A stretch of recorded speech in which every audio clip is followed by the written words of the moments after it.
Hello hello. नमस्कार, आप सभी का स्वागत है आपका अपना यूट्यूब चैनल बिहार स्टूडेंट अड्डा।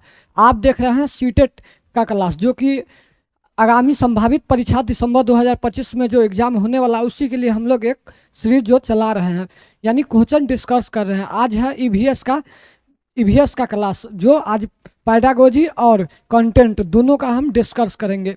ईवीएस का पैडागोजी और कंटेंट दोनों का हम डिस्कस करेंगे। ज़्यादा बात करेंगे नहीं, आज थोड़ा समय कम है, इसलिए थोड़ा जल्दी ही क्लास लेने का कोशिश करेंगे।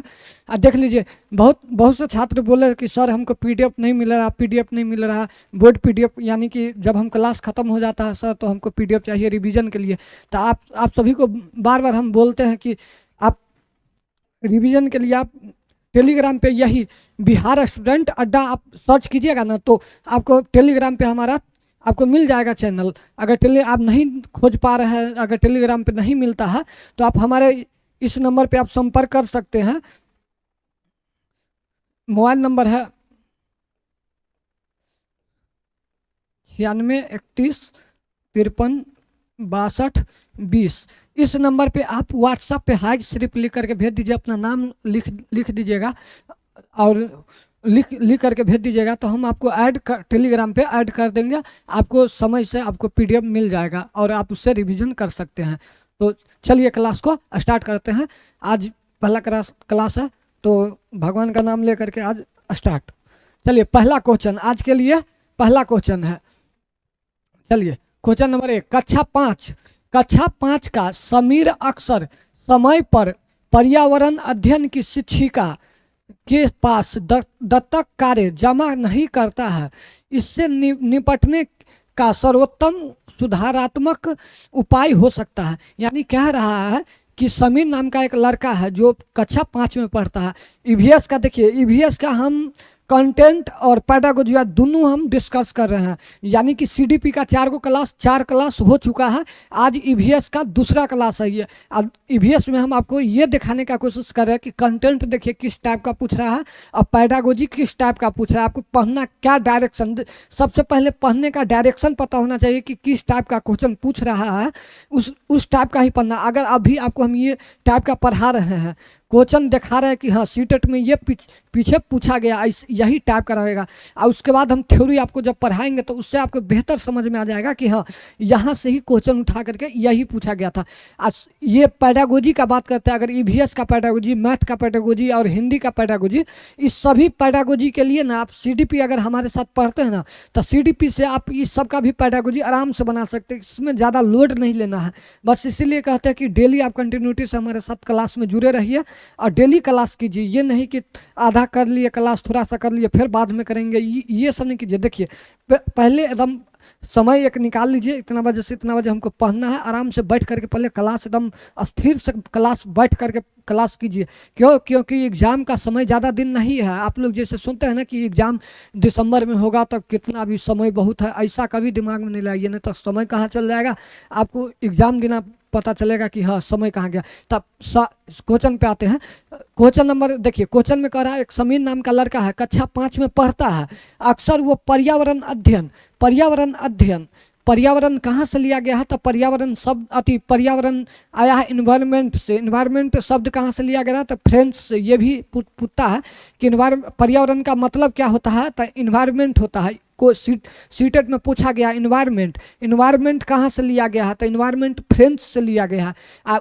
इन्वायरमेंट का मतलब क्या होता है, तो आसपास होता है। ये दिमाग में रखिएगा, नहीं होगा तो लिख लीजिएगा ये चीज़ को। तो समीर नाम का लड़का है जो पर्यावरण जब पढ़ रहा है, तो उसका 5वां क्लास का समीर है, और पर्यावरण अध्ययन की शिक्षिका के पास दत्तक कार्य यानी कि होमवर्क, दत्तक कार्य को कहा जाता है होमवर्क। जैसे है ना कि जब पढ़ाई आप पढ़ा दिए 1 घंटा 45 मिनट जब पढ़ा दिए, तो उसके बाद होमवर्क देते हैं, उसी दत्तक कार्य इसको बोला जाता है। इसका मतलब हो गया आपको होमवर्क, जो आई मीन होमवर्क लिख लीजिए। अगर नहीं है तो लिख लीजिए। माने कि दत्तक कार्य जमा नहीं कराता है। इससे निपटने के लिए आप एक शिक्षक के रूप में आप एक बच्चा को है जो देते हैं, होमवर्क देते हैं, वो बच्चा है जो होमवर्क करके नहीं लाता है, तो उससे निपटने के लिए सर्वाधिक तरीका कौन सा हो सकता है। ऑप्शन ए देखिए, इस बात के विषय से प्रधानाचार्य को सूचित करेंगे। ऑप्शन बी देखिए, उसे खेल कूद की कक्षा में ले जाने की से रोकना। ऑप्शन सी देखिए, अनियमितता के कारण पता लगाना और समीर को परामर्श देना। और ऑप्शन नंबर डी देखिए, उसकी अनियमितता के बारे में अभिभावकों के लिए एक नोट लिखना। इसमें सब में से 4 को कहना है कि समीर के लिए, अब जब समीर है जो होमवर्क नहीं करके लाता है, तो इसमें से कौन सा बेहतर है, आप एक शिक्षक के रूप में क्या कीजिएगा जो वो उसमें सुधार हो जाए।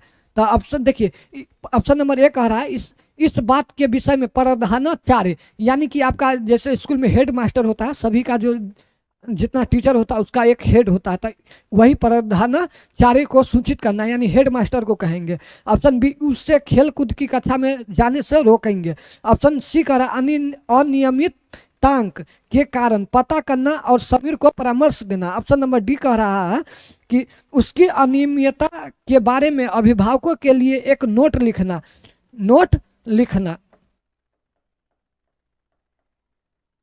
तो आप बतलाइए इसमें से कौन हो जाएगा। तो इसमें से सीधा बात है कि जैसे देख लीजिए, हम शिक्षक हैं, हम अपना बच्चा को पढ़ा रहे हैं,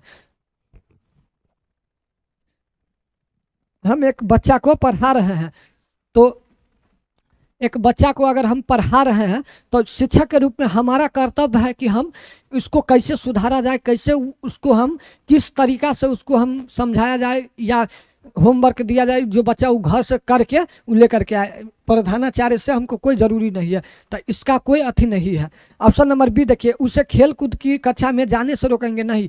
अगर बच्चा है जो पढ़ नहीं पा रहा है, उसको ज़्यादा देर हो गया, यानी माने कि आप 45 मिनट पढ़ा दिए, 15 मिनट के लिए उसको खेल कूद वाला कक्षा में ले जा करके 15 मिनट उसको खेलने दीजिए, फिर जा करके ले करके आइए, फिर पढ़ाइए उसको।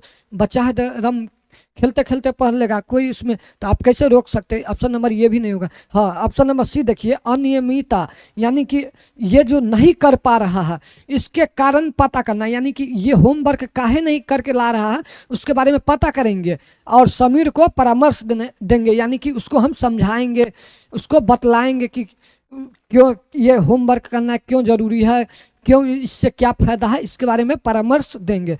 तो ऑप्शन नंबर सी हो जाएगा। इसमें डी देखिए, उसकी अनियमितता के बारे में अभिभावकों को नोट लिखना। नोट काहे लिखेंगे, नोट लिख करके क्या होगा, अगर उसके घर में कोई पढ़ा लिखा नहीं होगा तो नोट से कोई मतलब। अभिभावक ये भी अगर इसमें ये दिया रहता कि अभिभावक को बुला करके अगर उससे अति वाद विवाद करे उसके बारे में, समीर के बारे में, तो ये सबसे बेस्ट हो सकता था, मगर यहाँ पे अभी नोट लिखने का बात है तो ये नहीं होगा। तो ऑप्शन नंबर इसका सी हो जाएगा, क्वेश्चन नंबर 1 का सी। चलिए अगला क्वेश्चन नंबर 2। यह पढ़ाते समय की कुछ समय के लिए खाद्य पदार्थों को किस तरह तथा ताजा रखा जा सकता है। राधा अपनी कक्षा में निम्नलिखित अनेक तकनीक को परिगणना करती है, यानी कि कह रहा है कि खाद्य पदार्थ इस कहा जाता है, माने कि जैसे खाने पीने वाला सामान जो होता है उसको खाद्य पदार्थ बोला जाता है। अब उसको माने कि इसमें है राधा नाम का एक शिक्षिका है, राधा नाम का एक शिक्षिका है, वो कई प्रकार से उसका बतलाती है, उदाहरण देती है। अब उसमें से आपको चुनना है कि कौन सा इसका फॉलो करता है। तब ऑप्शन नंबर ए देखिए, उसे कटोरी में रखती है तथा कटोरी को एक खुले बर्तन में रख देती है जिसमें ठंडा पानी है। ऑप्शन नंबर बी देखिए, उसे एक गीले कपड़े में लपेट देती है। ऑप्शन नंबर सी, उसे धूप में खुला फैला देती है। ऑप्शन नंबर डी देखिए, उसे छोटे छोटे टुकड़े में काटती है और अंधेरे में रख देती है। अब इसका इस 4 को ये है जो तर्क देती है कि ऐसा ऐसा करना है। राधा एक शिक्षिका है जो खाने वाला चीज़ के बारे में बतला रही है, 4 प्रकार से बतला रही है। उपयुक्त तकनीक में से बी, यानी कि बी के लिए निम्नलिखित में से किस खाद्य पदार्थ का संकेत कर रही है, यानी कि कह रहा है कि इतना तर्क दिया, माने कि 4 को ए बी सी डी 4 को तर्क दिया और चारों तर्क में से इसमें से बी वाला जो है, बी वाला यानी कि ये वाला बी वाला, उसे एक गीले कपड़े में लपेट देती है। ऐसा कौन सा चीज़ है जो आप घर पे लाते हैं खरीद करके कोई खाने वाला खाद्य पदार्थ, जो आप उसे गीले कपड़े में लपेट कर रख देते हैं ताकि खराब नहीं हो, वही आपको ये बतलाना है कि ऐसा क्या चीज़ हो सकता है।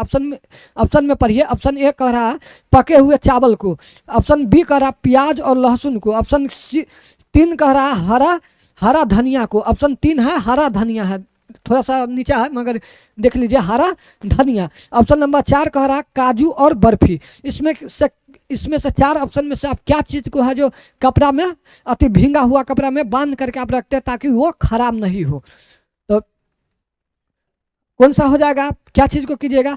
क्या पके हुए चावल को आप कपड़ा में बांध करके रखिएगा ताकि खराब नहीं हो? नहीं, पके हुए चावल को नहीं करेंगे। प्याज और लहसुन को, क्या प्याज और लहसुन को लाते हैं घर में तो उसको भींगे हुए कपड़ा में लपेट करके रखते हैं? नहीं, प्याज और लहसुन नहीं होगा। ऑप्शन नंबर 4 हो गया काजू और बर्फी, नहीं होगा।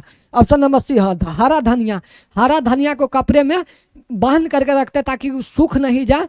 सूख जैसे खरीद करके बाजार से लाते होइएगा तो 1 से 2 दिन में वो सूख जाता है, इसीलिए आप क्या करते हैं उसको कपड़ा भींगा, या सब्जी वाला सबको भी देखिएगा वो कपड़ा में या कोई चीज़ में मोटा मोटा चीज़ को भिजा करके उसको लपेटे रहता है ताकि वो सूखे नहीं। तो हरा धनिया को हम लपेट करके रखेंगे, तो ऑप्शन नंबर 3 हो जाएगा इसका।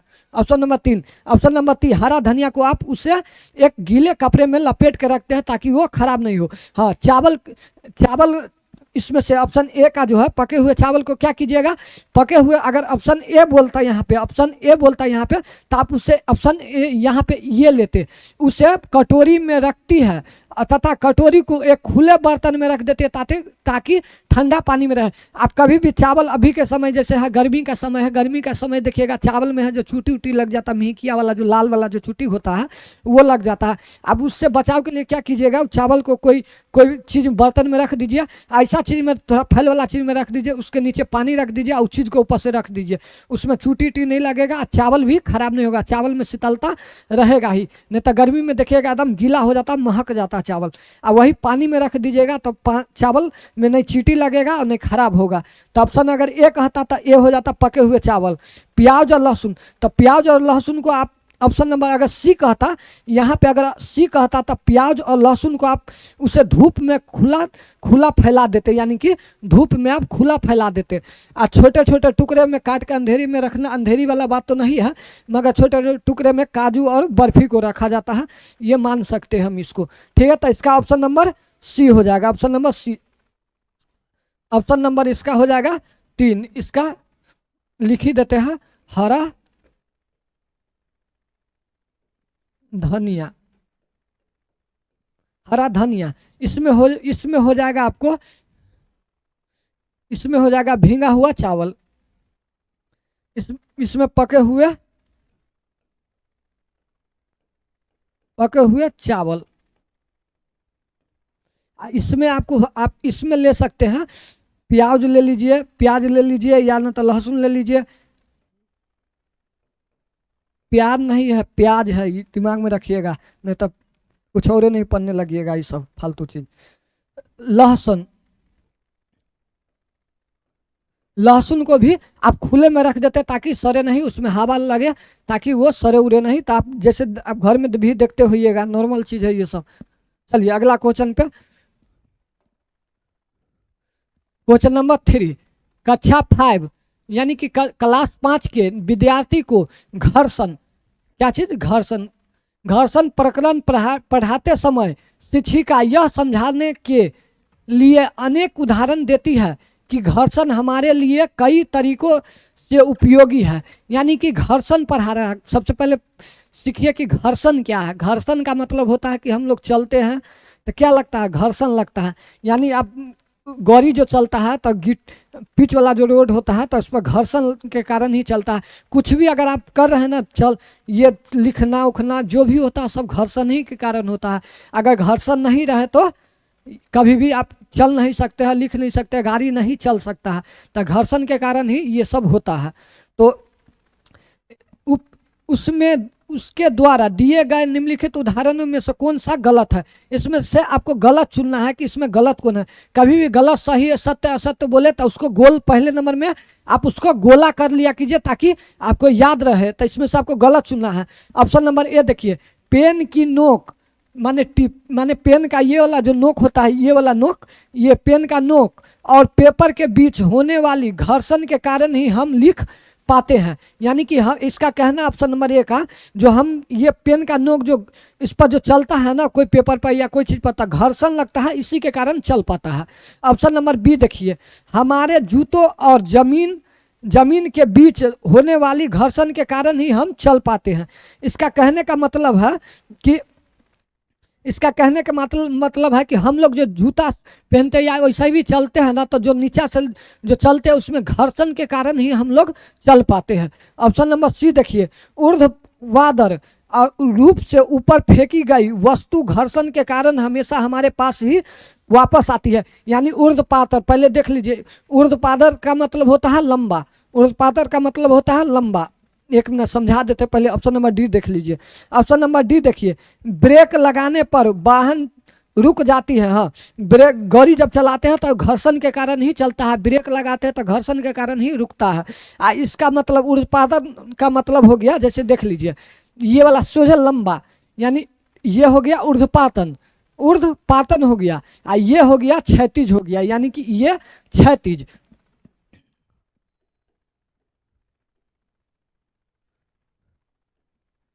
क्षैतिज हो गया, ये ऊर्ध्वपातन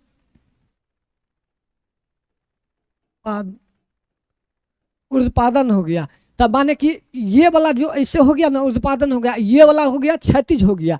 देख लीजिए, तो कोई चीज को अगर हम ऐसे फेंक रहे हैं तो नीचे आ रहा है, तो हम क्या कर रहे हैं, ऊर्ध्वपातन माने ऊपर में फेंक रहे हैं तो ऊपर से आ रहा है, तो इसमें घर्षण इसमें घर्षण का बात नहीं होता है। इसमें क्या चीज काम आता है, तो गुरुत्वाकर्षण का बात होता है। इसमें गुरुत्वाकर्षण होता है। कोई भी चीज को आप ऊपर फेंकते हैं या कोई चीज ऊपर से नीचा गिरता है तो गुरुत्वाकर्षण के कारण गिरता है, ना कि घर्षण के कारण। घर्षण होता है जो नीचा आप चलते हैं तब कोई चीज पर लिखते हैं या कुछ करते हैं, कोई चीज पर रख करके जो करते हैं ना, तो घर्षण के कारण होता है। मगर आप फेंकते हैं कोई चीज और नीचा आता है तो वो गुरुत्वाकर्षण के कारण होता है, ना कि गुरुत्वाकर्षण का मान कितना होता है, जब आप पृथ्वी से कोई चीज को भेजना है, पृथ्वी से बाहर उसको करना है, तो 9.8 मीटर पर सेकंड होता है। कोई चीज को अगर पृथ्वी से बाहर करना, अगर कोई चीज इसको हमको फेंकना है, हमको ये फेंकना है, इस तरीका से फेंकना है कि हमको पृथ्वी से बाहर चंद्रमा पर या कोई भी ग्रह पे जाना है, भेजना है इस चीज को, तो 9.8 किलोमीटर प्रति सेकंड के माथी से भेजेंगे ना इसे, तो एक बार वो चला जाएगा दूसरा ग्रह पर। अगर नहीं उस रेस में नहीं भेजेंगे तो गुरुत्वाकर्षण के कारण फिर से नीचे आ जाएगा। तो ये गुरुत्वाकर्षण के कारण होगा, ऊर्ध्वपातन का कारण नहीं होता। तो इसका आंसर हो जाएगा option number C. Option number इसका सी हो जाएगा। चलिए अगला क्वेश्चन। घर्षण का मतलब समझ गए ना, कोई चीज पर लगने वाला घर्षण। ये ऊर्ध्वपातन का मतलब हो गया लंबा और क्षैतिज का मतलब हो गया सीधा। चलिए अगला क्वेश्चन।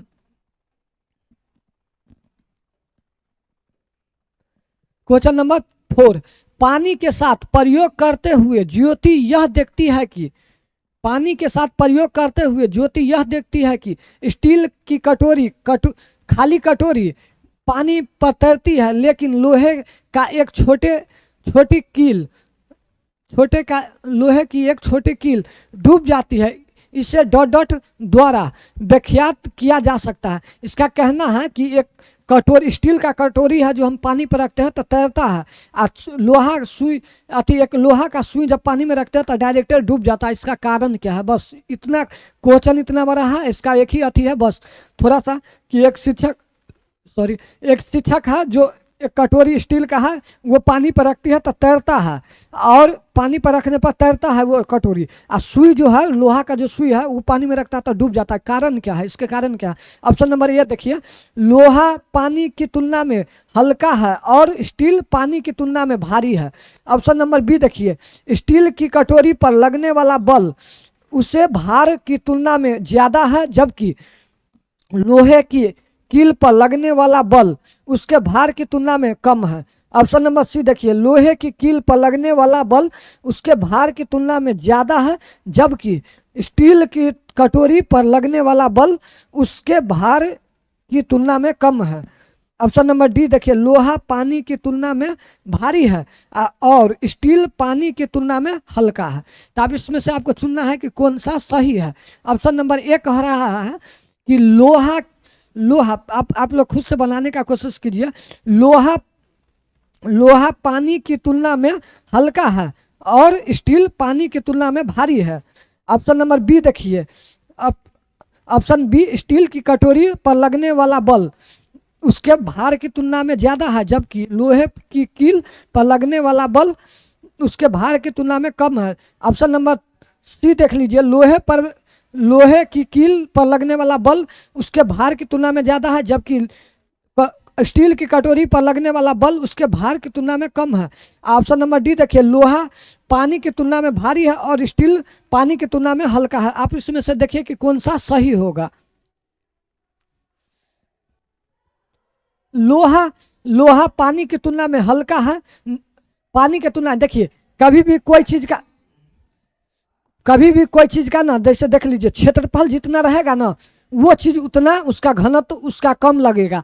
कोई चीज का जितना क्षेत्रफल बढ़ाइएगा उतना उसका आयतन उसका कम लगेगा। अब जैसे देख लीजिए कटोरी का क्षेत्रफल ज़्यादा होता है और पानी का घनत्व पर वो तैरने लगता है, और वहीं में लोहा का कील का होता है कि उसका क्षेत्रफल कम रहता है इसलिए डूब जाता है। इसमें कुछ नहीं है, क्षेत्रफल के ऊपर है। नाव सब जो तैरता है क्या है, उस क्षेत्रफल है, यानी कि क्षेत्रफल जितना नाव का क्षेत्रफल जितना रहेगा वो जल्दी डूबेगा नहीं।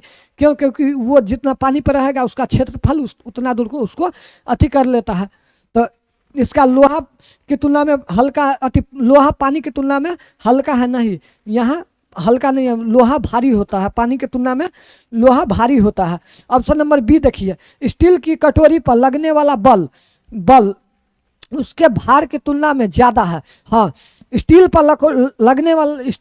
की कटोरी पर लगने वाला बल जो लग रहा है ना, तो क्षेत्रफल उसका ज़्यादा है, इसलिए कटोरी का भार ज़्यादा है, बल भार की तुलना में ज़्यादा है। और जबकि लोहे की कील पर लगने वाला बल उसके भार की तुलना में कम है। हाँ, ये सही कह रहा है इसमें कि लोहे पर लगने वाला बल उसके भार की तुलना में कम है, यानी कि लोहे पर लगने वाला जो बल जो लग रहा है ना उसका क्षेत्रफल कम है, लोहा का क्षेत्रफल कम है, इसके लिए जो बल लग रहा है ना वो कम है, तो इसलिए वो जाकर के कील डूब जाता है। तो इसका ऑप्शन नंबर बी हो जाएगा। ज़्यादा इसका अति नहीं, कंटेंट का जो रहता है ना, कंटेंट में आपको ज़्यादा दिमाग लगाने का कोई अति ज़रूरत नहीं होता। कंटेंट में ये होता कि आपको उसको समझना रहता है और जो याद करने वाला होता है उसको याद करना रहता है, तो ज़्यादा अति नहीं करना है। चलिए अगला क्वेश्चन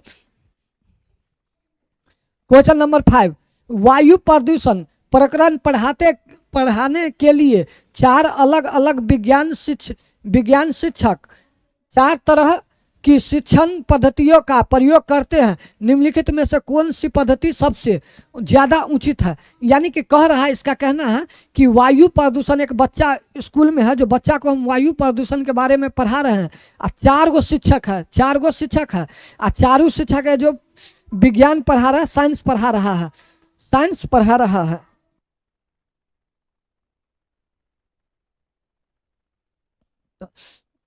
वायु प्रदूषण के बारे में 4 गो शिक्षक है जो साइंस पढ़ा रहा है, उसमें से ये 4 तरीका से 4 गो शिक्षक पढ़ा रहा है। इसमें से चारों ऑप्शन में से आप कौन सा बेस्ट है जो एक बच्चा बेहतर तरीका से वायु प्रदूषण के बारे में सीखेगा? तो ऑप्शन नंबर ए देखिए, प्रकरण पूरा करने के बाद अभ्यास में दिए गए सभी प्रश्नों के उत्तर लिखवाना। यानी कि कह रहा है कि जब टीचर है जो पढ़ा दिया सभी बच्चा को, प्रकरण पढ़ा दिया, अभ्यास के लिए उस बच्चा को प्रश्न के उत्तर लिखवाना। यानी कि जब पढ़ाने के बाद वो बच्चा सबको हम प्रश्न दे दिए कि तुम पढ़कर आप इसका जवाब दो, तो प्रश्न दे दिए, पढ़ा करके हम बच्चा को प्रश्न दे दिए, अब बच्चा को कह रहे हैं कि तुम खुद से प्रश्न को बनाओ।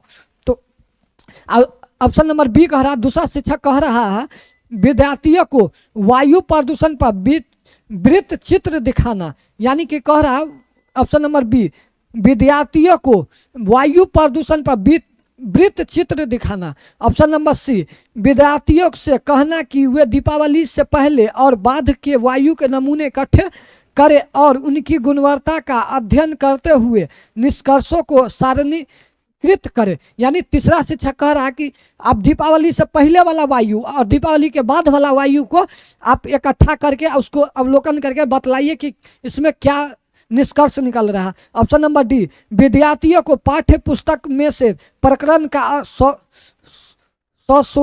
पठन करने के लिए कहना और संकल्पना शब्दावली का अर्थ स्पष्ट करना। सस्वर का मतलब होता है कि बोल बोल करके पढ़ना। सरसरी माने हो गया कि जल्दी जल्दी पढ़ना, यानी हेडलाइन जो होता है ना उसको पढ़ना। और सस्वर का मतलब होता है बोल बोल करके पढ़ना। जना होता है ना किताब कितना बच्चा होता है बोल बोल करके जोर जोर से पढ़ता है, कितना बच्चा मौने मौने पढ़ता है। जो बच्चा बोल बोल करके पढ़ता है वो सस्वर होता है। तो बोल बोल करके एक शिक्षक है जो बोल बोल करके पढ़ने के लिए कह रहा है। आप इसमें से चारों में से 4 गो शिक्षक ये कार्य करवा रहा है, इसमें से कौन सा शिक्षक है जो बेहतर तरीका से करवा रहा है? आप खुद से बनाने का कोशिश कीजिए, देखिए पहले कौन सा सही होगा। देखिए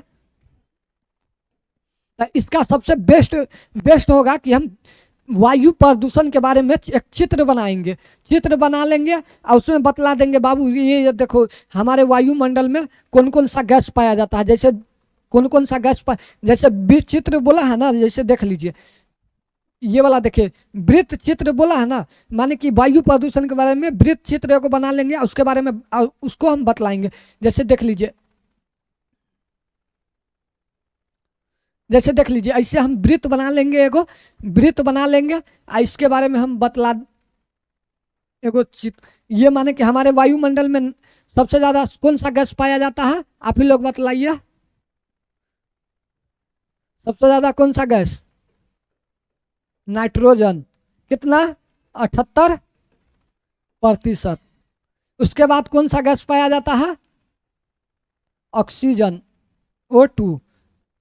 ऑक्सीजन कितना पाया जाता है? तो 21%। ऑक्सीजन 21%। उसके बाद तीसरा नंबर में आर्गन। आर्गन कितना पाया जाता है? तो आर्गन पाया जाता है 0.93%। और उसके बाद कौन सा गैस पाया जाता है? तो कार्बन डाइऑक्साइड, CO2 कितना पाया जाता है? तो 0.03%। और उसके बाद हो गया अन्य गैस, अन्य गैस 0.04%। माने कि हम ये वृत्त चित्र बना लिए। ये क्या किया? वृत्त चित्र बना लिए। बच्चा को बतला दिए नाइट्रोजन कितने हैं बाबू? तो 78%। ऑक्सीजन कितना है? तो 21%। आर्गन कितना है? तो 0.93%। कार्बन डाइऑक्साइड कितना है? तो 0.03%। अन्य गैस कितना है? तो 0.04%। तो बच्चा को जब हम बतला दिए तो बच्चा को तो पता चल गया ना कि हमारे वायुमंडल में कौन कौन सा गैस है, सर्वाधिक कौन सा गैस है, सबसे कम कौन गैस है। तो ऐसे में पता चल गया, तो इससे बेहतर समझ में आ गया। आप लोग भी लिख लीजिए, इसको लिख लीजिए, याद कर लीजिएगा। आप लोग भी कभी भी अगर पूछ भी देगा कि हमारे वायुमंडल में सर्वाधिक गैस कौन सा है, तो नाइट्रोजन है। सर्वाधिक कौन सा दूसरा नंबर पर कौन सा गैस पाया जाता है हमारे वायुमंडल में? कौन सा? तो ऑक्सीजन। तीसरा नंबर में कौन सा है? तो आर्गन। चौथा नंबर में कौन सा है? तो कार्बन डाइऑक्साइड। ऐसे पूछ सकता है। चलिए तो ये आप समझ गए, वृत्त चित्र का मतलब समझ गए ना? वृत्त चित्र का मतलब यही हो गया, यही वृत्त चित्र हो गया। ठीक है,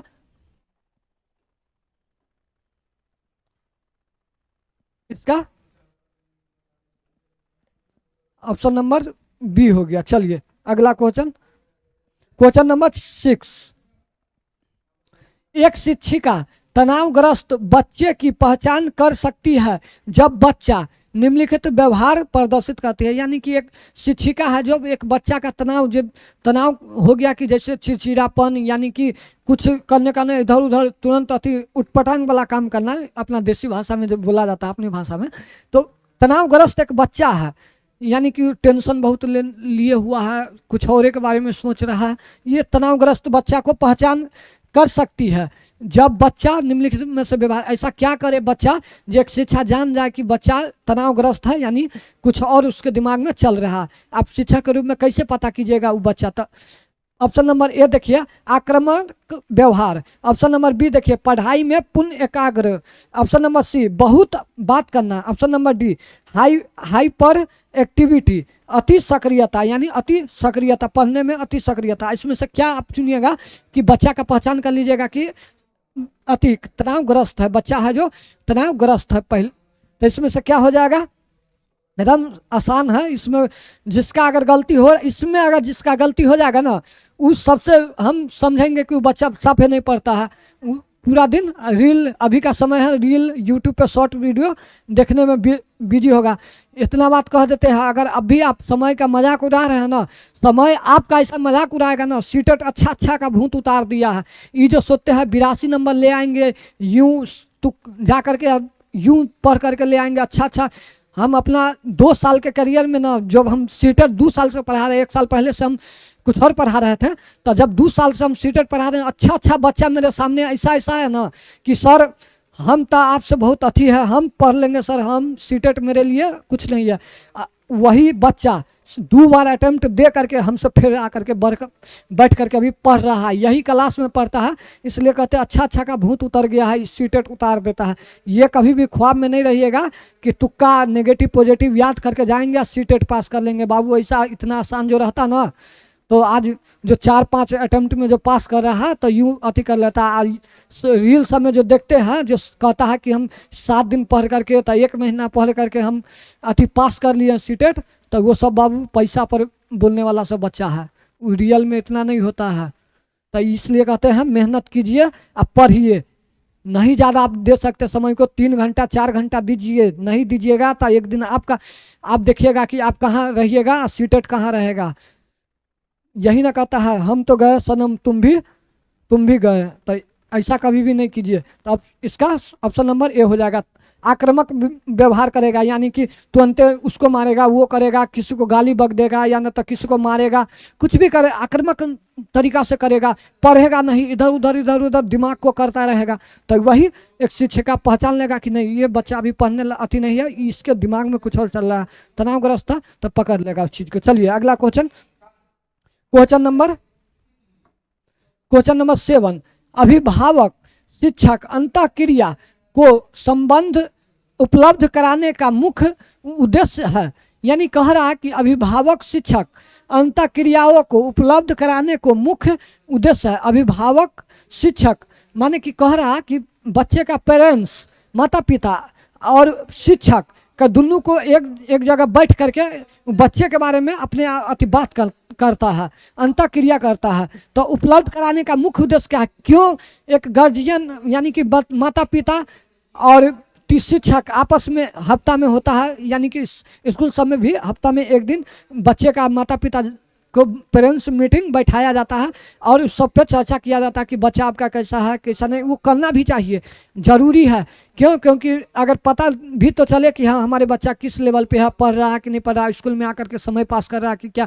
हर एक माता पिता का ये कर्तव्य है कि हमारे बच्चा स्कूल में गया, स्कूल से जब आया तो उस पर हम ध्यान दें, उसको हम समय से पढ़ने के लिए बैठाएं और स्कूल में जा करके पूछे कि हमारे बच्चा सही से पढ़ रहा है कि नहीं पढ़ रहा। हर एक माता पिता का कर्तव्य है। और उसका कारण उपलब्ध कराने का कारण क्या है? ऑप्शन नंबर ए देखिए, विद्यालय में हो रहे क्रियाकलापों के बारे में जानकारी को साझा करना।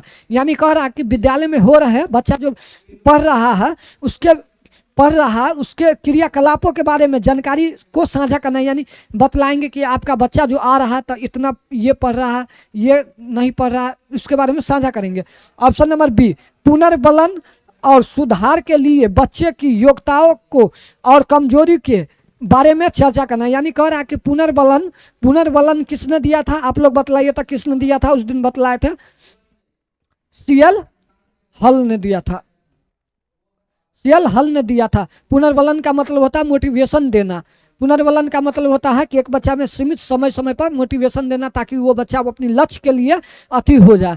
तो पुनर्बलन और सुरक्षा के लिए बच्चे की योग्यताओं और कमजोरी के बारे में चर्चा करना। ऑप्शन नंबर सी देखिए, एक दूसरे के साथ सामाजिक संबंध विकसित करना। ऑप्शन नंबर डी देखिए, एक दूसरे की कमियों को जान उजागर करना। यानी कि इसमें एक दूसरे की कमियों को उजागर करना। तो इसमें ऑप्शन नंबर कौन सा हो जाएगा? विद्यालय में हो रहे क्रियाकलापों के बारे में जानकारी को साझा करना। हाँ, माने ये भी हम कह सकते हैं कि विद्यालय में जब क्या हो रहा है क्या नहीं हो रहा है, बच्चा के लिए बच्चा पढ़ रहा है कि नहीं पढ़ रहा, ये सब के बारे में जानकारी। तो ये भी सही है, ये हम डॉट में रख लेते हैं। ऑप्शन नंबर बी का पुनर्बलन और सुरक्षा के लिए बच्चे की योग्यताओं और कमजोरी के बारे में चर्चा करेंगे। हाँ, बच्चा कहाँ कमजोर है, कहाँ उसको जरूरी है, क्या चीज़ बच्चा के लिए आवश्यकता है, इसके बारे में चर्चा करेंगे। सबसे बेहतर बात कर रहा है कि बच्चा का कमजोरी और योग्यताओं, बच्चे के योग्यताओं के बारे में हम चर्चा करेंगे उसके माता पिता की, हाँ कि बच्चा हमारे, आपके बच्चा कहाँ पे है, क्या अभी उसको ज़रूरी है, इस सब के बारे में हम चर्चा करेंगे। तो ये तो एकदम सही है, तो इसको भी डॉट में रखेंगे। अगला क्वेश्चन, अगला ऑप्शन देख लीजिए, एक दूसरे के साथ सामाजिक संबंध विकसित करेंगे। जरूरी, ये भी जरूरी, ठीक है, सामाजिक आपस में आते हैं आते जाते हैं, ठीक है। एक शिक्षक में, एक गार्जियन में विश्वास होना चाहिए कि हाँ, कभी भी एक माता पिता अपने बच्चे को एक शिक्षक के पास भेजते हैं तो विश्वास पर भी भेजते हैं कि हाँ हमारे बच्चे जब वहाँ जा रहे हैं तो अच्छा शिक्षक है जो उनको अच्छा गाइडलाइन करेंगे। तो ये भी ठीक है, इसको भी हम डॉट में रख लेते हैं। एक दूसरे की कमियों का उजागर करेंगे, नहीं इसमें क्या, टीचर कहेगा नहीं आप नहीं पढ़ाते हैं, तो माता पिता कहेगा नहीं शिक्षक आप ही गलत है, आप बच्चा को नहीं पढ़ाते, ऐसा कुछ नहीं करना है, तो ये नहीं होगा। तो अब इसमें से 3 गो में से बेस्ट चुना है कि कौन सा बेस्ट है, आपको शेष चुनना है। तो सीधा अगर बेस्ट चुनना है तो option number B, option number B, पुनर्बलन और सुधार के लिए बच्चे की योग्यताओं और कमजोरी के बारे में चर्चा करेंगे और उस कमजोरी को सुधारा जाएगा। चलिए अगला क्वेश्चन, क्वेश्चन नंबर 8, सभी बड़े शहर सड़कों पर भारी संख्या में वाहनों का कारण पर्यावरण प्रदूषण की समस्या का सामना कर रहे हैं। पर्यावरण संरक्षण के लिए शहर के लोग व्यक्तिगत रूप से डॉट के माध्यम से अपना सहयोग दे सकते हैं। यानी कह रहा है कि शहर में देख रहे हैं कि बहुत ज़्यादा गाड़ी चल रहा है, अभी बहुत ज़्यादा गाड़ी चल रहा है, इससे प्रदूषण है जो बहुत ज़्यादा बढ़ रहा है। आप एक व्यक्तिगत रूप से आप क्या सहयोग कीजिएगा ताकि पर्यावरण में सुधार आए, वो प्रदूषण में कमी आए, आप क्या करना चाहिएगा। तो ऑप्शन नंबर ए देखिए, पर्यावरण सुरक्षित सीमा के लिए व्यक्तिगत वाहन के इंजन की नियमित रूप से जांच करवाएंगे। ऑप्शन नंबर बी देखिए, आने जाने के लिए सार्वजनिक यातायात व्यवस्था का प्रयोग करेंगे। ऑप्शन नंबर सी देखिए, अक्सर घर के बाहर जाने से बचेंगे। ऑप्शन नंबर डी, व्यक्तिगत वाहनों जैसे स्कूटर कार आदि नहीं रखेंगे, गाड़ी घोड़ा नहीं रखने के लिए, स्कूटर कार नहीं रखने के लिए। तो देखिए ऑप्शन नंबर ए कह रहा है पर्यावरण सुरक्षित सीमा के लिए व्यक्तिगत वाहन के इंजन की नियमित रूप से जांच करवाएंगे। जांच तो करवाएंगे ही, मगर अगर जरूरी हमको है कि अगर आजकल देखिएगा लड़का लोग को, यानी कि 10 मीटर भी जाना रहेगा ना तो वो बाइक निकालेगा फुर और बस एक नागिन बना करके पहुंच जाएगा, फिर आएगा एकदम अथी में। तो इसके लिए कहा जाता है कि आप जांच करवाने से ये सावधान नहीं होगा। जांच प्रदूषण, अगर हम जांच करवाने से सुधार होता तो कितना सुधार हो जाता, तो ये नहीं होगा। ऑप्शन नंबर बी, आने जाने के लिए सार्वजनिक यातायात व्यवस्था का प्रयोग करेंगे। हाँ सही बात है, एकदम राइट कह रहा कि अगर देखिए आप अगर कहीं जाते आते हैं तो सार्वजनिक बस, जैसे बस चलता है, सरकार अभी जो बिहार में है जो कितना दिन बस चालू किया है, तो उस बस का यानी कि सार्वजनिक गाड़ी का प्रयोग करेंगे। जहाँ पे गाड़ी का सुविधा नहीं है वहाँ पे अपना गाड़ी का प्रयोग करेंगे। अगर हमको 1 किलोमीटर कोनो काम है तो हम पैदल भी चले जाएंगे, घूमते घूमते चल जाएंगे, इससे शरीर में भी अति स्वस्थ रहेगा और काम भी हो जाएगा। अगर हमको दूरी जाना है, अगर गाड़ी सार्वजनिक गाड़ी का सुविधा है तो हम गाड़ी का ही प्रयोग करेंगे। और अगर नहीं, जहाँ गाड़ी सार्वजनिक गाड़ी, अगर बस उस जाने का सुविधा नहीं है, बाइक ही जाएगा तो बाइक से चले जाएंगे और भी कोई गाड़ी से चले जाएंगे, मगर ज़्यादातर कोशिश करेंगे कि सार्वजनिक गाड़ी का ही उपयोग करें। हम लोग भी जब कॉलेज में पढ़ते थे तो जिस समय हम लोग कॉलेज में थे उस समय ज़्यादातर हमारे पास भी बाइक था, मगर हम लोग के सुविधा था बस से, तो बस से जाते थे, बस से आते थे, 40 रुपया लगता था, 40 रुपया जाने में, 40 रुपया आने में, 80 रुपया में, मगर उससे जाना आना हो जाता था, नहीं टेंशन रहता था कि हाँ बाइक से जाएंगे, गाड़ी घोड़ा है, रास्ता पैरा, इससे बचाव होता था। सबसे हम बेस्ट मानते थे, अभी भी हम ज़्यादातर हम सार्वजनिक गाड़ी का ही प्रयोग करते हैं। हम अपने आप को बड़ाई नहीं करते, हम सच कहते हैं। क्यों हमारे पास भी गाड़ी है, 3 गाड़ी है, मगर हम ज़्यादातर हम 1 किलोमीटर जाना रहता तो हम दोस्त सब को लेकर के पैदल भी चल जाते हैं। तो हम सार्वजनिक गाड़ी का ही ज़्यादा प्रयोग, या तो पैदल ज़्यादा यूज करते हैं। तो ऑप्शन नंबर इसका हो जाएगा ऑप्शन नंबर बी, आने जाने के लिए सार्वजनिक यातायात व्यवस्था का प्रयोग करेंगे। चलिए अगला क्वेश्चन, क्वेश्चन नंबर 9, भारोत्तोलन को प्रायः ज्यादा मांसपेशी और बॉडी मांस बनाने की आवश्यक होती है। इस उद्देश्य के लिए उन्हें ऐसा आहार लेना आवश्यक है जो डॉट डॉट भरपूर हो। यानी कह रहा भाला तोलन, यानी कि भाला तोलन, नीरज चोपड़ा को आप जानते होइएगा। भाला तोलन यानी कि ऐसे वाला जो भाला रहता था ना, हम कोई चीज़ जो होगा ना, कोई चीज़ समझाने के लिए, यानी ये वाला देख लीजिए, ये है ना ऐसे जो ऐसे करके जो फेंकने वाला जो है ना भाला तोलन, नीरज चोपड़ा जो कितना अपना भारत का जो शेर है, वो सब के बारे में शेर कहा जा सकता है, जो वो सब देश के लिए मेडल लेकर के आता है। ये इंस्टाग्राम पे यूट्यूब पे मुजरा करने वाला को अभी आजकल के दुनिया में सब सेलिब्रिटी कहता है, उस सबको कोई नाम नहीं लेता है, अभी का सच्चाई है। तब भाला तोलन में ज़्यादा मांसपेशी का प्रयोग होता है, यानी कि मांसपेशी का ज़्यादा प्रयोग होता है। उसमें ऐसा कौन सा आप खाना आहार लेना पसंद कीजिएगा ताकि आपके ये पूरा में कमी ना हो, उसके उद्देश्य को पूरा कर बॉडी मांस बनाने में वो पूरा कर सके।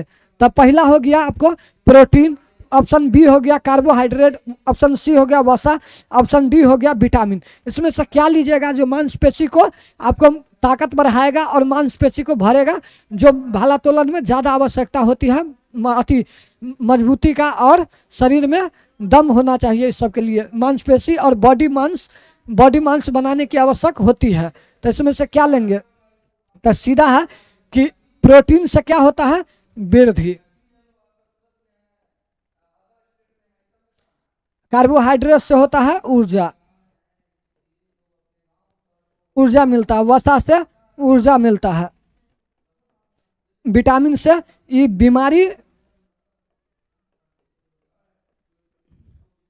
बीमारी से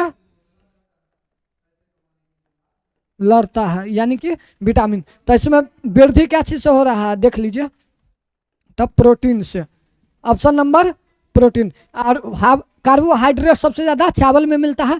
अगर आपको बहुत जल्दी में आपको अगर चाहिए कि आप चाहते हैं कि हमको ऊर्जा बहुत जल्दी में मिले, हमको कोई कार्य करना है, हमको ऊर्जा की बहुत ज़रूरी है, तो आप क्या कीजिए चावल खाइए। चावल खाइएगा तुरंत आपको शरीर में ऊर्जा आएगा। इसलिए ना कभी देखिएगा चावल खाइएगा थोड़ा देर के बाद आपको फिर से भूख लग जाएगा।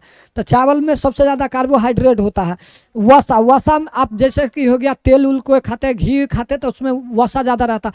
वसा से भी ऊर्जा मिलता है, मगर स्थितिज ऊर्जा होता है, यानी कि इसमें है जो कार्बोहाइड्रेट में है तुरंत आप लीजिए, आप कनका देर काम किया उसके बाद वो खत्म हो जाएगा। मगर वसा जब वो कार्बोहाइड्रेट वाला वसा जो अति ऊर्जा जो खत्म हो जाएगा ना, तब ये जो वसा होता है वही वसा वाला जो ऊर्जा होता है सो काम करता है। जैसे आप एक दिन खाना नहीं खाए, 2 दिन नहीं खाए, तो आपके शरीर में जो थोड़ा मोड़ा जान रहता है, क्या चीज़ का रहता है, यही वसा वाला रहता है।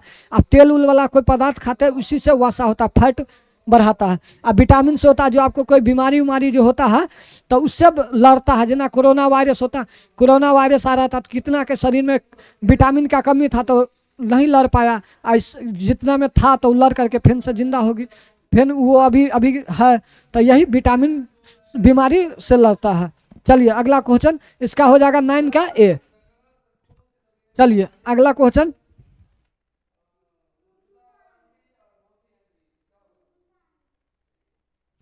क्वेश्चन नंबर 10, डॉट डॉट के लिए मछली घर में हवा वाला पंप रखा होता है। यानी जैसे अभी भी जाइएगा, जैसे देखिएगा रोड साइड में जो मछली बिकता रहता था, आप क्या किया है इतना बड़ा अथी बना लिया है, उसमें आप देखिएगा मछली रहेगा पानी, और उसमें पानी फ्लो करता रहता पानी, और उसमें पंप से हवा जाता रहता है। वो क्या क्यों लगाता है, तो ऑप्शन ए देख लीजिए, ऑप्शन नंबर ए देखिए पानी को साफ करना, ऑप्शन बी देखिए जलीय पौधों को अधिक कार्बन डाइऑक्साइड उपलब्ध करवाने के लिए, ऑप्शन सी कह रहा अधिक ऑक्सीजन को पानी में घुलने देने के लिए, ऑप्शन डी कह रहा मछली घर को शोभा बढ़ाने के लिए। तो इसमें से आपको चुनना है कि पंप क्यों रखा जाता है, क्यों लगाया जाता है। तो पानी को साफ करने के लिए, जलीय पौधों को अधिक कार्बन डाइऑक्साइड उपलब्ध करवाने के लिए, ऑप्शन नंबर सी हो गया अधिक ऑक्सीजन को पानी में घुलने के लिए, ऑप्शन डी हो गया मछली घर को अकेलियम की शोभा बढ़ाने के लिए। तो इसमें मछली है जो सांस क्या चीज़ से लेती है, गिर की सहायता से। अब ऑक्सीजन, अगर नदी समुद्र सब में जो देखिएगा ऑक्सीजन कहाँ रहता है, पानी में घुला हुआ रहता है। पानी में जो देखिएगा छोटा छोटा बुलबुला जो रहता है वही ऑक्सीजन रहता है। मछली बाहर आकर के सांस नहीं लेता, वही पानी का अंदर में से सांस लेता है। और क्या चीज़ से लेता है, गिर का सहायता से। अब पानी को जितना हिलाइएगा उसमें और उतना ज़्यादा ऑक्सीजन जाएगा। तो पंप जो लगाया जाता है ना, मछली जो जिंदा रहता है उस पानी में ऑक्सीजन, उसमें ऑक्सीजन घुलने के लिए ऑक्सीजन उसमें ज़्यादा मात्रा में मिलता है ताकि मछली जिंदा रह सके। तो इसका हो जाएगा आपको ऑप्शन नंबर सी हो जाएगा। अधिक ऑक्सीजन को पानी में घुलाने के लिए, यानी कि जितना पानी को हिलाइएगा उतना उसमें ऑक्सीजन घुलेगा। अब मछली उससे पानी से ऑक्सीजन लेगा, क्या चीज़ से, तो गिर के माध्यम से। चलिए अगला क्वेश्चन नंबर 11।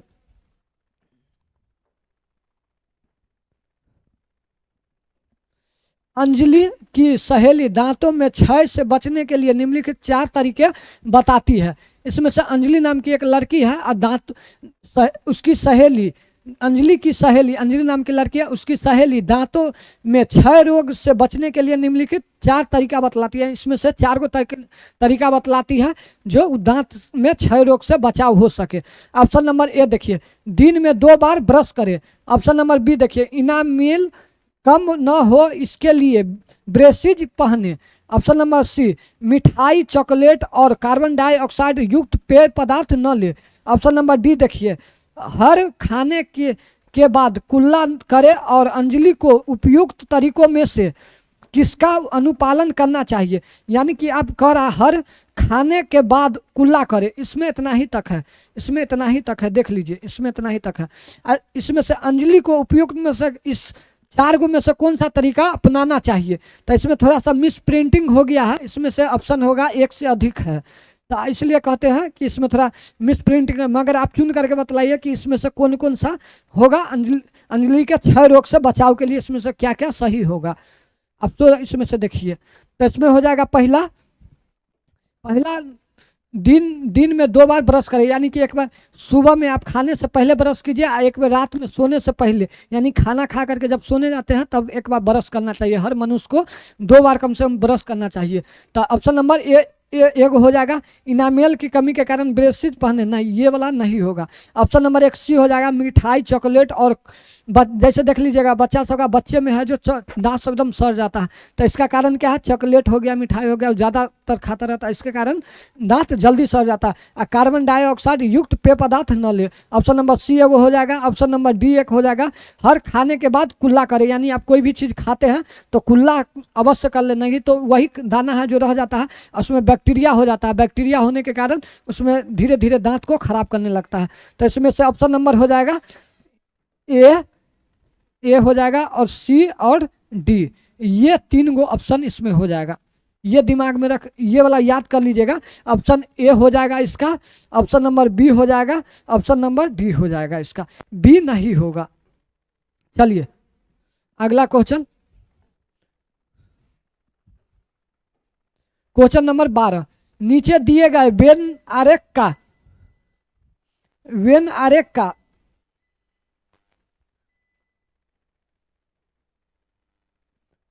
निम्नलिखित में से वेन आरेख का अध्ययन कीजिए, माने कि वेन ये डायग्राम आपको देखना है। निम्नलिखित में से कौन सा जीव जंतु एक्स में रखे जा सकते हैं, यानी कि कह रहा है कि ये वाला भाग जो देख रहा है, ये वाला भाग इसमें है कि जमीन पर रहने वाले जीव जंतु है, यानी जमीन पर जो जीव जंतु है इसमें है, ठीक है, ये ध्यान से देखिए।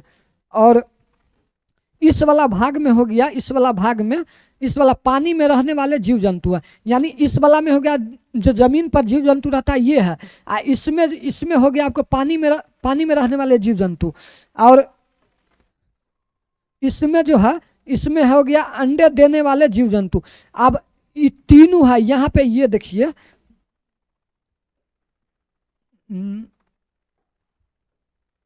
अब यहाँ पे ये तीनों में एक्स है। इस एक्स में ऐसा कौन सा जीव है जो तीनों जगह रहता, यानी तीनों काम इसका कर रहा है, जो जमीनों पर रहता है, पानियों में रहता है, अंडा भी देता है। तो यही आपको कह रहा है कि तीनों चीज जीव देता है। ऐसा कौन सा, 4 गो ऑप्शन में से ऐसा कौन सा जीव है जो ये तीनों चीज करता है, ये तीनों चीज को करता है। तो आपको इसमें से बतलाना है। ऑप्शन नंबर ए हो जाएगा मगरमच्छ, ऑप्शन बी होगा ईल, सर्प मीन, ऑप्शन नंबर सी हो जाएगा शार्क, ऑप्शन नंबर डी होगा मछली। इसमें से कौन सा चीज़ है जो ज़मीन पर भी रहता है और नदी पानी में भी रहता है और अंडा भी देता है, माने कि पानी में भी रहता है, ज़मीन पर भी रहता है और अंडा देता है। तो इसमें से क्या हो जाएगा, तो मगरमच्छ। मगरमच्छ देखिएगा ज़मीन पर भी रहता है, पानी में भी रहता है और मगरमच्छ हमेशा अंडा ही देता है, बच्चे को जन्म नहीं देता है। तो ऑप्शन नंबर इसका हो जाएगा option number A, option number A हो जाएगा इसका आंसर, मगरमच्छ है। शार्क में तो शार्क सिर्फ पानी में रहता है, मछली भी पानी में रहता है, इल एक प्रकार का अति कुछ है, तो ये मगर पानी में रहता, पानी से बाहर निकालिएगा गिल शार्क को तो मर जाएगा, मछली को निकालिएगा तो मर जाएगा, ये सब पानी वाला जीव है। मगरमच्छ है जो ज़मीन पर भी चल रहता है और पानी में भी रहता है और अति बच्चा को जन्म नहीं देता, अंडा देता है ये। चलिए अगला क्वेश्चन, क्वेश्चन नंबर 13, निम्नलिखित में से जीवन प्रक्रियाओं का कौन सा युग्म पेड़ पौधों और जीव जंतु दोनों में मिलता है। ऐसा निम्नलिखित में से कौन सा युग्म है जो पेड़ पौधा और जीव जंतु दोनों में मिलता है। इसमें से चुनना है कि पेड़ पौधा और जीव जंतु दोनों में मिलता है, ऐसा कौन सा है जो पेड़ पौधा और जीव जंतु में भी मिलता है, सेम मिलता है। जो चीज़ पेड़ पौधा भी करता है वो जीव जंतु भी करता है, जो जीव जंतु करता है वो पेड़ पौधा भी करता है। इसमें से क्या करता है। ऑप्शन नंबर ए वृद्धि और भोजन बनाना, ऑप्शन नंबर बी प्रजनन और भोजन बनाना, ऑप्शन नंबर सी प्रजनन और अंकुरन, ऑप्शन नंबर डी वृद्धि और प्रजनन। इसमें से आप बतलाइए क्या करता है, लगाइए दिमाग इस पे, क्या करता है आप ही लोग बतलाइए। ऐसा सेम चीज होना चाहिए जो दोनों चीज करता है, यानी कि वृद्धि अगर पेड़ करता है तो वृद्धि जीव जंतु भी करता है, भोजन बनाता है, अगर मनुष्य भोजन बनाता है तो पेड़ पौधा भी भोजन बनाता है, ऐसा दोनों को सेम होना चाहिए, ये दिमाग में रखिए। तो ये जिसका भी दिमाग में अगर ऑप्शन ए है, बी है, सी है तो एकदम से गलत है, सीधा सीधी बात। जीव जंतु है, मनुष्य हो गया जीव जंतु में आता है, मनुष्य भोजन नहीं बनाता है, मनुष्य दूसरा पर आश्रित होता है, मनुष्य कभी भी अपना भोजन नहीं बनाता है, दूसरे पर आश्रित होता है। ये जो कहते हैं कि हम लोग तो खाना बना करके अपने से खाते हैं, तो ये अपने से खाना बना करके खाने को नहीं बोला जाता है, यानी कि उगाने वाला बात होता है। जीव जंतु यानी पेड़ पौधा पर ही आश्रित होता है, दूसरा चीज़ पर ही रहते हैं। मगर हाँ, अब पौधा है जो जीव जाति, पेड़ पौधा है जो खुद से भोजन बनाता है, पेड़ पौधा खुद से भोजन बनाता है, वृद्धि करता है, मनुष्य वृद्धि करता है मगर भोजन खुद से नहीं बनाता। आज पेड़ पौधा है जो ये भोजन अपना बनाता है और पेड़ पौधा वृद्धि भी करता है, तो भोजन है तो इसलिए ये नहीं होगा। ऑप्शन नंबर प्रजनन, हाँ जीव जंतु भी करता है और पेड़ पौधा भी प्रजनन करता है, भोजन बनाना नहीं, गलत, भोजन बनाना नहीं होगा, ये जीव जंतु भोजन नहीं बनाता है। ऑप्शन नंबर सी प्रजनन और अंकुरन, अंकुरन जीव जंतु नहीं करता है। ऑप्शन नंबर डी वृद्धि और प्रजनन, हाँ मनुष्य भी वृद्धि का बंद हो जाएगा।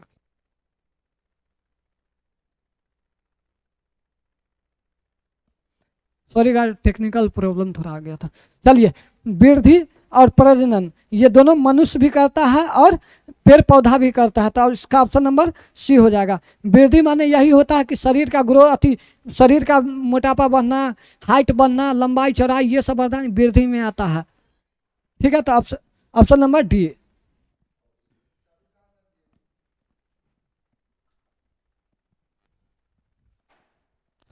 चलिए अगला question, question number 14, question number 14, निम्नलिखित में से कौन सा चांद की सतह की विशेषताओं के बारे में सबसे अच्छा वर्णन करता है। यानी कि इसमें से कौन सा है जो चांद के सतह पर का उदाहरण है कि चांद के सतह पर ये चीज मिलता है। ऑप्शन ए हवा नहीं है, गुरुत्वाकर्षण नहीं है, समतल सतह है। ऑप्शन नंबर बी पानी नहीं है, पर्याप्त हवा नहीं है, ऊंचे पहाड़। ऑप्शन नंबर बी सी पानी नहीं, गहरे गड्ढे, ऊंचे पहाड़। ऑप्शन नंबर डी हवा नहीं, गुरुत्वाकर्षण नहीं, पानी नहीं। इसमें से क्या है जो चांद के सतह पर आपको ये देखने को मिलता है, ऐसा क्या चीज़ है। तो देखिए, गुरुत्वाकर्षण पर हवा नहीं है, हवा है, गुरुत्वाकर्षण नहीं है, गुरुत्वाकर्षण नहीं है, चांद पर गुरुत्वाकर्षण नहीं है, हवा है मगर गुरुत्वाकर्षण नहीं है। समतल समतल भी है, पहाड़ भी है, गड्ढा भी है, तो ये है मगर गुरुत्वाकर्षण चांद पे नहीं। ऑप्शन नंबर बी, पानी नहीं है, पानी चांद पे नहीं है। चलिए ये भी कट गया शुरू में। ऑप्शन नंबर सी, पानी नहीं है, जा सॉरी पानी तो नहीं है, यहाँ तो सही कह रहा है, पानी नहीं है, सही बात है। पर्याप्त हवा है, ऊंचे पहाड़ है, हवा नहीं है, पर्याप्त हवा नहीं है, हवा नहीं, हवा इसमें कह रहा है पर्याप्त, चांद पे पर्याप्त हवा, हवा नहीं है। ऑप्शन नंबर सी कह रहा है पानी नहीं है, हाँ ठीक है पानी नहीं है। गहरे गड्ढे हैं, सही है। ऊंचे पहाड़ है, हाँ एकदम सही, राइट, इसका एकदम सही बात है ये। यानी कि चांद पर पानी नहीं है, पानी नहीं मिलता है चांद पे। गहरे गड्ढा है, बहुत बड़ा बड़ा गड्ढा आपको मिलेगा, बहुत बड़ा गड्ढा बना है, क्रेटर से बना है। उल्का पिंड जो कहते हैं ना, उसी को क्रेटर बोला जाता है। तो उल्का पिंड के कारण बड़े बड़े बड़े गड्ढा है और ऊंचे पहाड़ भी है बहुत ज़्यादा। तो ऑप्शन नंबर सी हो जाएगा। हवा नहीं है, गुरुत्वाकर्षण नहीं है, पानी नहीं है, हवा नहीं है, हवा है, तो इसमें हो जाएगा ऑप्शन नंबर सी। चलिए हो गया, आज के लिए इतना ही क्वेश्चन नहीं था। चलिए तो आपको ये क्लास देकर के अच्छा लगा होगा और आज पूरा क्लास देखने के लिए बहुत बहुत धन्यवाद आप सभी का। और ऐसा ही कंटिन्यूटी से डेली आप हमारे साथ जुड़े रहिए। और पहली बार चैनल पे आए हैं तो हम तो ये नहीं आपको बार बार क्लास में हमको अच्छा नहीं लगता है ये कहना कि आप चैनल को सब्सक्राइब कीजिए, लाइक कीजिए, मगर हाँ आप लोग वीडियो देखते हैं अच्छा बात है, मगर वीडियो को लाइक नहीं करते हैं, ये बहुत गलत बात है हमारे हिसाब से। अगर आप लोग आते हैं क्लास देखते हैं, ठीक है क्लास देखिए, मगर थोड़ा हो सके तो वीडियो को लाइक ज़रूर कीजिए, ताकि हम आपके लाइक से ही मोटिवेट होते हैं। जैसे देख लीजिए, आप सीटेट के लिए आप पढ़ रहे हैं, आपको अगर सही मोटिवेशन नहीं मिले, आपको नहीं पता रहे तो आप कैसे पढ़िएगा। उसी तरीक़ा से अगर आपका लाइक नहीं मिले, आपको लाइक से ही हमको पता चलता है कि हाँ आपको क्लास पसंद आ रहा है कि नहीं आ रहा है। तो आप एक लाइक ज़रूर करके जाइए और लाइक और कमेंट में ज़रूर बतलाइए कि आपको क्लास कैसा लगा। कमेंट बॉक्स में अपना जवाब ज़रूर दीजिए, ताकि हम उसको देख करके हम भी मोटिवेट हो सके और भी जोश और जुनून के साथ आपको इसी तरीक़ा से और भी इससे बेहतर करके आपको हम देंगे। ये कभी नहीं, इससे यानी कि जैसे जैसे हो रहा है वैसे वैसे हम सुधार कर रहे हैं इस चीज़ पे, यानी कि आपको बेस्ट देने का कोशिश कर रहे हैं। आपका एक कर्तव्य होता है कि आप अपने तरफ से बेस्ट कीजिए, हम अपने तरफ से पूरा बेस्ट करने की कोशिश में हैं। आने वाला समय में आप कुछ दिन के बाद आने वाला समय में आपको इतना बेस्ट कंटेंट, आपको सब चीज़ आपको यही चैनल पे मिलने लगेगा। इसलिए आप चैनल पे पहली बार आए तो सब्सक्राइब कर लीजिए और लाइक, वीडियो को पहले बार लाइक कीजिए। क्लास कैसा लग रहा है आप ज़रूर कमेंट में ज़रूर बतलाइए। सोचे क्लास देखने से नहीं होता है, हमें भी पता चलना चाहिए कि हाँ आप जो देख रहे हैं कैसा लग रहा है। कोई यहाँ पे लाइव क्लास नहीं चल रहा है कि आपसे अभी हम पूछ लेंगे कि क्लास कैसा लगा नहीं लगा, मगर कमेंट में ज़रूर बतलाइए कि कैसा लग रहा नहीं लग रहा। तो आज के लिए बहुत बहुत धन्यवाद। ऐसा ही कंटिन्यूटी से जुड़े रहिए, फिर मिलते हैं कल। जय हिंद, जय भारत।